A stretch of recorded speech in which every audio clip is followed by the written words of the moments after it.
So, if you walk into a bookstore right now, or let's be honest, if you just scroll through the business and self-improvement section of your podcast feed, what is the algorithm just screaming at you? Level up, optimize, become a better you. Become a better you. Right. Exactly. It feels like we are constantly being sold this idea that we're fundamentally broken. It's the optimization trap. We're culturally obsessed with this idea that a human is just, software that constantly needs a patch update. If you aren't upgrading, you're failing. It implies life is a ladder, a totally linear vertical climb. Yeah. But today, we're looking at a source that argues the exact opposite. It says, stop climbing. Yeah. The Earth doesn't need to hack itself. It doesn't need to evolve. It just is. And that isness, that sheer capacity to exist, is actually a more sophisticated survival strategy than constant aggression. It's a massive pivot from where we were last time. We are back with the I Ching, and we're looking specifically at Chapter 2, the receptive, or Qian. And honestly, you just can't understand strategy without understanding this chapter.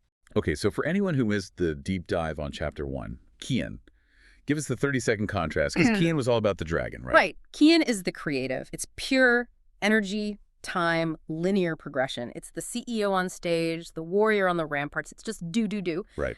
But here's the physics problem. You can't have pure energy without something to catch it. If you have lightning but no ground, you just have chaos. Qian, our focus today, is the container. It's not time, it's space. The source uses this water metaphor that I think perfectly frames the whole mission for this deep dive. It says Qian determines the force, but Kun determines the shape. Water has no fixed shape. It becomes the cup, the teapot, the steam, the ice. And that is the skill we are unpacking today. We aren't here to give you another ladder to climb. We're here to analyze 6 specific structures of bearing. Structures of bearing, I like that. Think of them as psychological postures. Reality is going to press against you. If you're rigid, you just crash.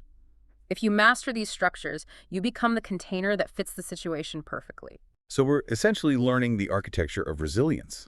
How to shape-shift based on the pressure we're under. Exactly. We're going to move from high sensitivity detection all the way to the highest levels of leadership.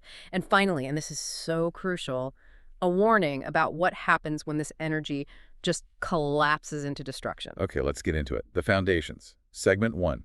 The source labels this the internal foundations. It starts with line 1, and the imagery here is, well, it's surprisingly ominous. Treading on frost. When you step on frost, you know the deep freeze is coming. This is what it calls the sensing structure. On the surface, that sounds obvious. It's cold, put on a jacket. But the text implies this is like a rare skill. Most people just ignore the frost until they're already freezing. Because we are trained to ignore it? This is the archetype of the canary in the coal mine. Okay. In the old days, miners relied on canaries because the birds were hypersensitive to toxic gas. If the bird stopped singing, you evacuated. The bird wasn't weak because it couldn't handle the gas. Its sensitivity was high-level data processing. Right. And in a corporate setting or a relationship, we usually tell that person to toughen up. Don't be so sensitive. But the source is saying that sensitivity is actually early warning intelligence. Precisely. If you numb the sensor, you lose the data. The source gives this devastatingly simple example. Imagine your partner comes home, they're smiling, they're asking about your day, but you notice their eyes are just 10% dimmer than usual. That 10% detail is the killer. The logical brain just says, they're smiling, everything is fine, don't start drama. But the sensing structure line 1 says, the frost is here. Your subconscious has processed micro-expressions, tone, body language, and it delivered a result. The mistake people make is overriding that gut feeling with logic. They wait for the ice. They'll wait for the ice, the actual argument, the breakup, the firing, before they react. However, there's a trap here. The source calls it the shadow of the anxious prophet. I think we all know this person, or maybe we are this person sometimes. This is where resilience fails. The anxious prophet feels the frost and immediately assumes they are already dead. They turn a single signal into a full-blown catastrophe. He's quiet, therefore we are getting a divorce. Exactly. My boss didn't use an emoji, therefore I'm fired. So what's the fix? Yeah. If you're prone to that anxiety, how do you use the data without, spiraling? The actionable advice is the pause of validation. When you feel that glitch in the matrix, you stop. You don't react, you just ask. The atmosphere feels off. What is the specific data point? Make the invisible explicit. Yes. Put on your coat before the winter hits. Address the dim eyes before the fight starts. It's about being proactive, not reactive. It's about trusting the sensor but verifying the narrative. Yeah. Okay, let's move to line 2. This feels like a total gear shift. We go from hyper alert to, well, the source says, straight, square, great. This is the grounding structure. The archetype is the fertile soil. Straight, square, great.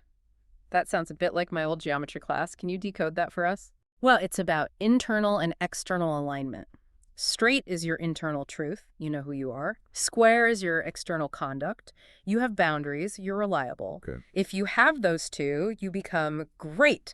But the real hook here isn't the geometry. It's the phrase, without rehearsal. That was my favorite concept in this section. Huh? Without rehearsal, it sounds so effortless. Well, think about nature. Does the earth need to take a night class to learn how to hold up a mountain? No. Does a river practice flowing downhill in front of a mirror? No. It just follows the physics of what it is. That is the state of line 2. It's the antidote to imposter syndrome. Modern life forces us to constantly rehearse. We rehearse our meeting notes, our jokes, our personas. We're always asking, am I doing this right? Right. This line argues that true capacity is effortless. It's when your internal values and external actions are so aligned that you don't need to try. So if you're checking a SWOT analysis to decide how to behave, you're definitely not in this structure. Exactly. You're performing. And performance burns energy. Think about how tired you are after a day of being fake polite versus a day hanging out with your best friend. Yeah. The lazy fatalist is the shadow here, using "I'm just being natural" as an excuse to be stagnant or rude. But true grounding is about efficiency. You aren't wasting 40% of your CPU cycles maintaining a mask. The advice here is pretty blunt. Stop performing. Ask yourself, who am I trying to impress? And just drop the act. It sounds simple, but it's probably the hardest thing for a modern professional to do. We are addicted to the performance. Okay, so we've sensed the environment with line 1. We've grounded our identity in line 2. Now, segment 2 takes us into the field of action. We have to actually do something. Line 3 is the implementation structure. Containing brilliance. The archetype here is the silent craftsman or the pragmatist. This is the contrast to the Qian leader again, isn't it? The Qian leader is shouting the vision from the mountaintop. Yes. Line 3 is the person who actually figures out how to build the stairs up the mountain. And importantly, they don't sign their name on the stairs. The mechanism here is input, transform, output. You take the raw vision, the input, you use your skills to shape it, transform, and you produce a result, the output. But the source highlights a very specific constraint here that I found really challenging. It says you have to replace the desire to be seen with the drive to complete. That is a hard pill to swallow. It is. We live in a credit economy. If I did the work, I want the plaque. I want the shout out in the Slack channel. And that's the shadow, the passive victim. If you inhabit the implementation structure, if you are the one grinding out the code or writing the brief, but you're secretly craving the spotlight, you will just rot from the inside. Oh, wow. You'll get the job done, but you'll be resentful and toxic. You'll become that person who sighs loudly in meetings. So is this line saying we should just be doormats, never take credit? No, not at all. It's saying that in this specific phase of a project, the power comes from the completion, not the branding. The advice is to let the results be the loudest noise in the room. Joey, don't tell. Replace, I think we should do this, with a data sheet showing it's already done. The done list beats the to-do list every time. Okay. Now, if line 3 is the hard worker, line 4 feels dangerous. The imagery is a tied-up sack. We are entering the danger zone. Line 4 is the sealed structure archetype. The vault, or the keeper of secrets. Why is this dangerous? A sack doesn't sound threatening. Look at the position. In the hexagram structure, line 4 is right next to line 5, the king. You are the chief of staff, the consigliere, the high-level legal partner. You are adjacent to maximum power. You know where the bodies are buried. You know where all the bodies are buried. And in that position, being flashy gets you killed. Right. If you show off like line 3 might, the king sees you as a threat. If you make a mistake, you're the scapegoat. So the strategy becomes no blame, no praise. You become an information black hole. No blame, no praise. It sounds like you have to erase your personality. You have to become transparent, bland. It's a high-level survival mechanism. If you are the buffer between a feuding CEO and the board, You cannot transmit the drama. You have to swallow it. You can't take sides. You can't. If you repeat what the CEO said, the board fires you. If you tell the board what the CEO thinks, the CEO fires you. You have to be the sack that holds it all in. The shadow here is the cynic, which makes perfect sense. If you spend all day holding toxic secrets, you start to think everyone is a trap. You slide from caution into paranoia. You stop trusting anyone because you know how the game is played. The actionable advice for this is fascinating. Be a black hole. If someone tries to gossip with you, you don't just say, I don't know, that sounds defensive. You have to show genuine disinterest. Cut the flow. Be boring. And if you do achieve something great in this mode, tie the sack. Don't post it on LinkedIn. Neutralize the envy before it even starts. that is some real House of Cards maneuvering. It's dark, but I can see how it's practical. Sometimes silence is the only armor that works. All right, let's move to the summit. Segment 3. We've survived the court intrigue, and we arrive at line 5, the sovereign structure. But the fashion choice here is odd. Yellow lower garment. It sounds odd to us, but it's deeply symbolic code. In the I Ching color scheme, black or dark blue is heaven. Yellow is the color of the earth, the center, balance. The lower garment represents humility. So the highest leader isn't wearing a crown. They're wearing the closest service. Exactly. This is the ultimate Kun leadership. The Qian leader leads by charging forward. The Kun leader line 5 leads by holding space. Okay, we hear holding space in therapy circles all the time. It's become a buzzword. Let's strip that down. What does it mechanically mean to hold space in a high-pressure environment? It means managing the emotional thermodynamics of the room. Think about a crisis. The team is panicking. The Qian leader might start yelling orders. Right. But the Kun leader, they absorb the turbulence. They lower the temperature just by being present. They don't amplify the signal. They ground it. The source compares this to a parent dealing with a child's tantrum. If the parent starts screaming, the whole system just collapses. Right. If the kid is screaming and the parent starts screaming, stop screaming, you just have two children screaming. The sovereign says, I can hold your chaos. I am not afraid of it. That calmness is the authority. You aren't managing tasks, you're managing the energy. Exactly. But isn't there a risk of being a doormat? The weak ruler's shadow. A huge risk. If you have the humility, the lower garment, but you lack the inner centrality, the yellow, you're just weak. Yeah. You tolerate incompetence to keep the peace. You let people walk all over you. Right. Because you're afraid of conflict. That's not holding space. That's just hiding. So the advice is radical humility. Yes. Let the Qian types, the aggressive ones, fight the battles. You stay back, you take the ultimate responsibility, and you keep the environment stable. When the crisis hits, your job is to do nothing but remain the center of gravity.